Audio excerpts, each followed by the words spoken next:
Thanks for joining us here at WAOC today. I'm Marty, and I'd like to talk about production or the production facility for a bit. The production world offers many warehouse opportunities, and unlike the distribution arena, well, I guess I shouldn't say unlike really, but it does offer a different kind of productivity metric.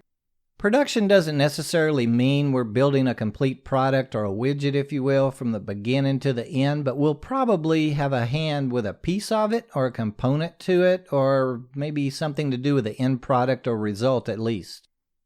In my experiences, we may see fewer pieces of material handling equipment or powered industrial equipment on the floor. Docks may not be quite as congested with product as our inbound and shipping operations kind of take a back seat to the building of or packaging and producing.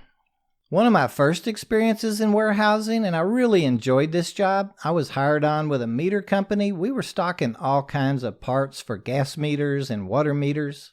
I believe we were like a third-party company that worked really close with the municipal gas and water companies.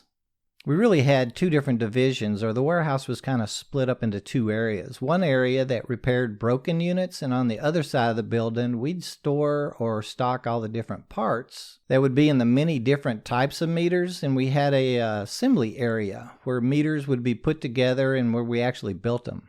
Somewhere in the facility, I believe we had a testing room, where the final products were ran through the necessary pressure checks and I guess safety routines. I don't really remember actually seeing it.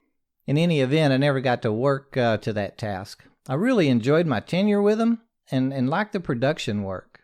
I kind of got off track again. Okay, so in the production environments, productivity is just as important as it is to us in the distribution facilities. And we'll be held to some type of standard or percentages, and it's possible we'll be paid on some sort of activity-based plan or a piece pay, maybe a component system. Although at most of the facilities that I'm familiar with, hourly pay programs are much more the norm and really being practiced. Production means just that, and usually several different stations or tasks can be involved.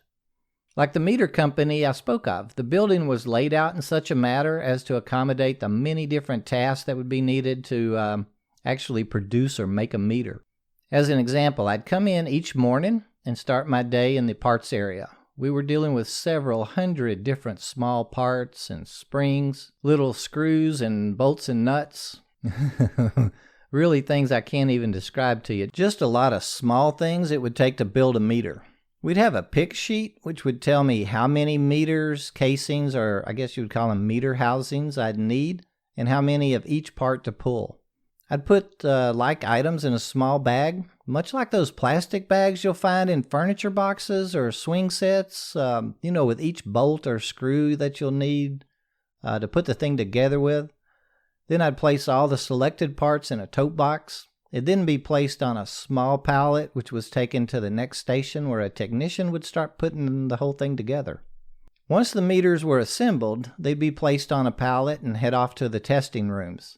Meters that passed were sent to packaging areas, where they would be properly boxed or crated up. Once that was completed, they were sent to the shipping department, where they would be invoiced, the bill of lading or BOLs would be created, and the shipping company or common carrier would be assigned and a pickup would go ahead and be scheduled.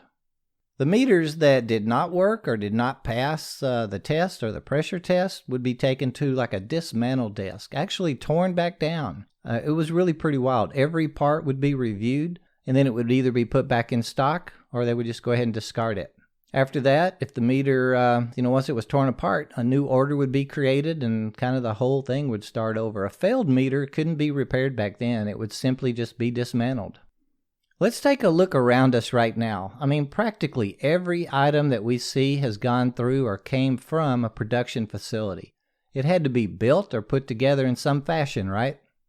Let's look at how many different positions or stations were used in just my small meter company example. We had the parts room, which of course would have to be stocked weekly, as well, so that's really another task. We had the picker, or the selection task.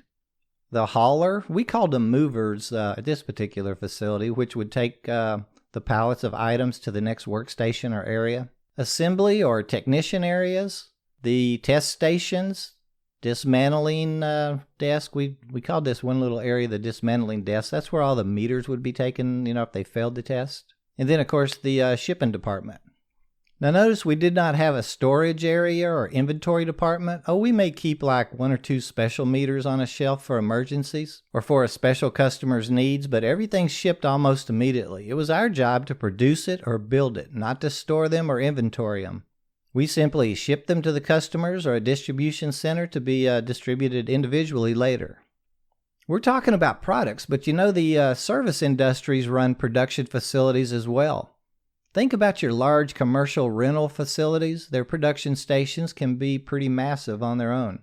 Chairs, tables, electronics, etc. have to be put together as they're ordered, quality checked, and shipped to their rental centers or stores, sometimes even the end users, I guess. Then upon their return, they'll need to be cleaned, repaired, touched up, maybe even dismantled themselves. As we've discussed, there's typically not as much powered equipment like forklifts and pallet jacks used in these facilities, but there can be many different industrial machines of various types and purposes. We'll need to be trained on any machine before using it. Machines of any type can be dangerous. Many may even require some kind of specialized training or some type of certifications before we can operate them. It's really important to wear any required PPE or personal protective equipment and do any pre-checks of the unit, checking that all the safety guards, the stop systems, and safety devices are properly placed and in good working order. Think about any type of large mixer or chopper or sorting type of equipment that we could be using in a food type plant. Those things even sound dangerous. One of the newest industries I've seen, and man, they're doing a great job with efficiencies, plant layout, safety, and really the principles of production is the meal preparation industry. There's a lot of steps between cutting up, weighing, and packaging small 1 or 2 serving packages of herbs and spices and adding like a predetermined and actually mixed and produced sauces and package them with a protein such as chicken, beef, or fish, etc. for delivery. And of course, there's all the steps prior to the actual building of the delivery box, such as creating the recipes and all the printing that has to be done, such as ingredients, portion information, and product labeling. It's a young industry, and I think they're generally doing a great job and have quite a bit to offer us as employees. Almost everything is produced, and that's where production facilities and warehouses come into play. As we've discussed, your typical facility could have many positions or tasks to be performed, and I feel they're each a great opportunity for us to get our foot in the door and start working our way to, other positions. We may have to start in an entry-level position, like a small item selector, and advance our way through several different positions and pay grades, and being sure we reach out to our managers and letting them know we want to learn the skills necessary to operate the big production machines and the more advanced skill positions. We'll become that very valued employee. We know how the entire operation works, right? I believe, again with some of my opinions, I guess, that production offers us some great jobs, and each of them could very well be that career that we're looking for. Production can pay very well, and it affords us a lot of opportunity and skilled positions, as well as many avenues to those management positions. If you have a particular production position you'd like us to do a deep dive into, be sure to give us a shout, and I'll find a person to help explain it to us. Safety is a key component in the production arena. As with any warehouse position, it's important we follow all the rules, the policies, and procedures. Again, it only makes sense to do our jobs right and be safe doing it. I want to thank you for listening in today.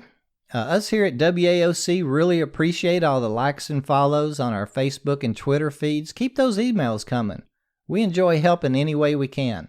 Please feel free to email us, host@warehouseandoperationsasacareer.com, with any specific questions, or if we can help you with any information about a specific position or industry you may have interest in. We hope you'll check in with us next week as well. WAOC here, wishing each of you a productive, prosperous, and above all, safe work week ahead.